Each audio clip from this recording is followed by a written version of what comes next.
அரசியல்ல ஒரு மிகப்பெரிய ஒரு வரலாறு வந்து விஜய் படைப்பாரு அப்படின்னு நான் நினைச்சுக்கிட்டு இருந்தேன். But but DMK and ADMK வரலாறு படைக்க போறாங்கன்னு நான் நினைக்கிறேன். கூவத்தூர் ஃபார்முலா அப்படின்ற ஒரு விஷயம் இம்ப்ளிமெண்ட் ஆயிருக்கு. ஏடிஎம்கேயும் டிஎம்கேயும் கூட்டணியில சேர்றதுக்கான அதிகபட்சமான வாய்ப்புகள் இருக்கு. அண்ட் மோரோவர் நிறைய நியூஸஸ் வெளிவந்துகிட்டு இருக்கு. விஜயோட பாதுகாப்புலாம் இப்போ ஜிஇசட் பாதுகாப்புகள் எல்லாமே வந்து வாபஸ் வாங்கிட்டாங்க.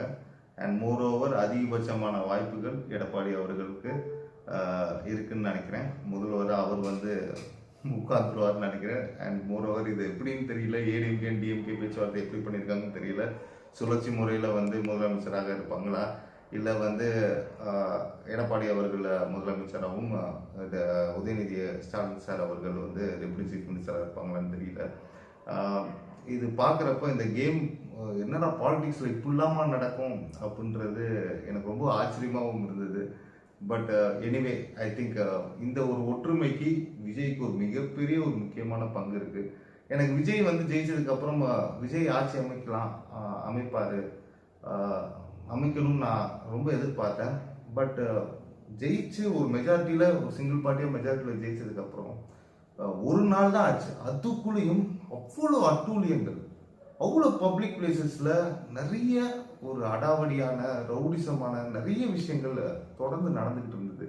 ஒரு 2 எம்எல்ஏ ஜெயிச்ச எம்எல்ஏ சட்டமன்ற உறுப்பினராக ஜெயிச்ச ஒருத்தங்க அவ்வளோ ஒரு இன்மெச்சூர்டாக பிஹேவ் பண்ணியிருக்காங்க. ராயபுரத்தை சேர்ந்த ஒரு விஜய் தாமுன்ற ஒரு சட்டமன்ற உறுப்பினராக தேர்ந்தெடுக்கப்பட்டவர் ஒரு வீரவாளில் போஸ்ட் கொடுத்தாரு. அது வரைக்கும் ஓகே.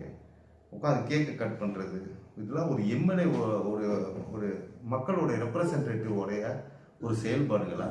அதே மாதிரி இன்னொன்று ஒருத்தர் அதுக்கு மேலே அல்டிமேட் தஞ்சாவூரை சார்ந்த சட்டமன்ற உறுப்பினர் தண்ணி தொட்டி தேடி வந்து உட்காந்து டான்ஸ் ஆடிக்கிட்டு இருக்காரு.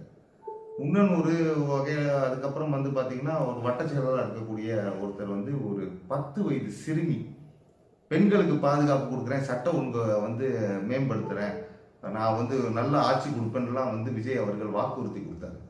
ஜெயிச்ச ஒரு நாள், ஒரு மெஜாரிட்டியாக ஜெயிச்ச ஒரு கட்சி ஒரு நாள் தான், அதுக்குள்ள இவ்வளோ சேட்டைகள். அதுக்கு இல்லாமல் நிறைய ரவுடிசங்கள். அதே மாதிரி ஒரு டிவிகே காரோட வந்து ஒரு செய்தியாளர்களை ஒருத்தர் வந்து தாக்க முயற்சி செஞ்சாங்க.